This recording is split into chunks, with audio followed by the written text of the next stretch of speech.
What is up, guys? We are back with another video, and in today's video I'm going to be breaking down cards that I think you guys should, one, be avoiding in this game, but also the best cards that you guys should be targeting in this game right now. As always, if you guys do enjoy this video, do me a favor and hit that like button, and if you guys are new to the channel, be sure to hit that subscribe button as well. Would be greatly appreciated.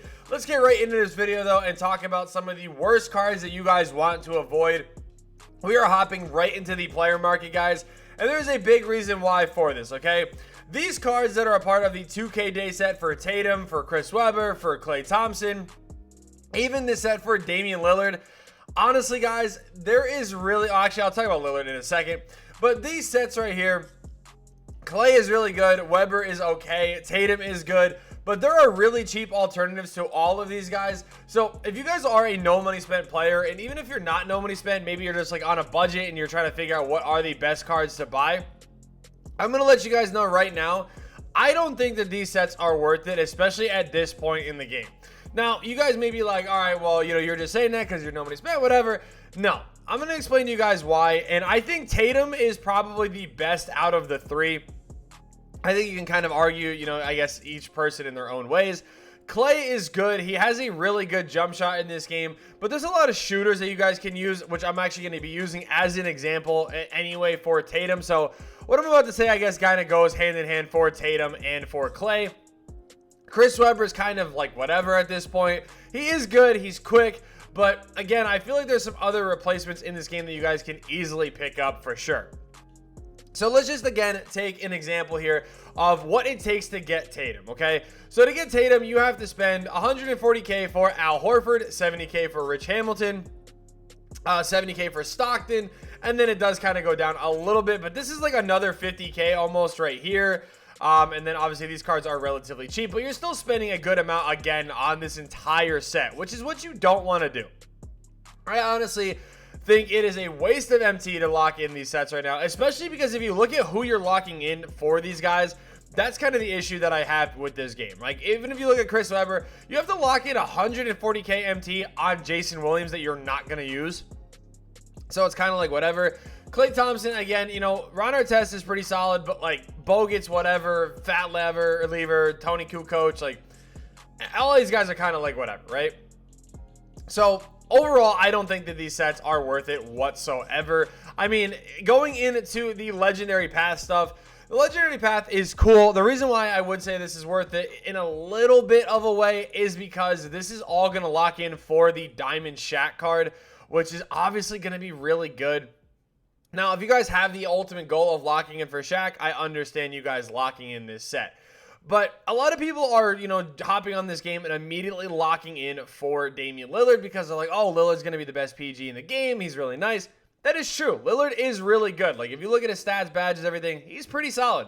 But there are some free alternatives and some really cheap alternatives to this Lillard that I think are being overlooked just because they're not an Amethyst card in this game. Now, again, we are in the first day of this game. There's really like no need to go out and get the best team right away. I mean, unless you're going to play Unlimited and Supermax, and even if you're going to, you still don't need the best team in the game. First card I wanted to talk about is De'Aaron Fox. Now, do I expect you guys to fly through domination like I did? Absolutely not. But De'Aaron Fox is exactly what you guys want as a point guard in this game. His three ball is a little bit low, which does kind of suck, but he has a good driving dunk. His passing and ball handling stats are really good. His defensive stats could be a little bit better as well, but this is what matters most to me. 91 speed, 91 speed of ball, and 91 acceleration. He's going to be really solid, guys. Like, he is going to be able to get to the rim. He's still going to be able to shoot. You know, his three ball is easily greenable. And with the way that this game works, his badges just kind of complement this game very well, at least to start out the year. Again, I don't expect you guys to grind out domination, but the other card I want you guys to go ahead and focus on getting is Desmond Bane, which you guys get for unlocking through the collector level for 50 cards. He is without a doubt the best shooter in this game, in my opinion. If you're talking about true value-wise, again, I understand Lillard, Tatum, Klay, they might be good. But Desmond Bane is free simply by just getting 50 cards in this game, which again, you guys can do very easily through domination and through other game modes. It is without a doubt a card that needs to be on your team. His release is super solid and definitely somebody you guys want on your squad. Kind of help backpack myself through domination as well. So don't sleep on this Desmond Bane.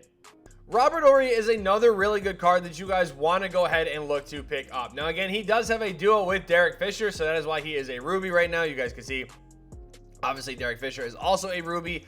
This duo is really good, but Robert Horry by himself even is pretty solid. But with this duo, he gets some pretty good boosts across the board here. And honestly, you get him again for free. Free is the way, guys. I'm telling you right now, with no auction house, with nobody knowing how the player market truly is going to work as far as the value in cards going up, down, whatever. This is the move, guys, to get cards for free, to go out and get these budget baller cards. And that is what, again, I am here to do for you guys. So Robert Horry, again, you guys do get for completing the little mural piece things or whatever in the agendas. Make sure you guys do go ahead and do this, though. He is super solid. And again, he helped carry me through domination. He's a great post player, too, surprisingly, in this game. I mean, the post is a little cheesy, but he's really good.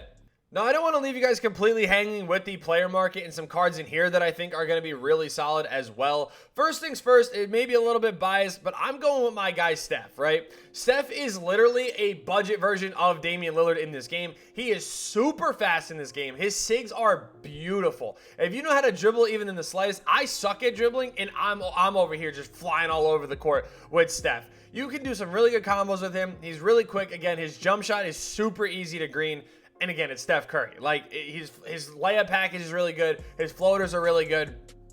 Overall, just a really good card that you guys can get for literally next to nothing here on the auction house. So make sure you guys do not sleep on this card. Now, originally, I was going to tell you guys to go ahead and pick up, Victor Wembanyama. That is the other card that I picked up through the player market. Him, Kristaps, and Bol caught a fat nerf when this game dropped. So his speed went from like a 40-something down to a 25.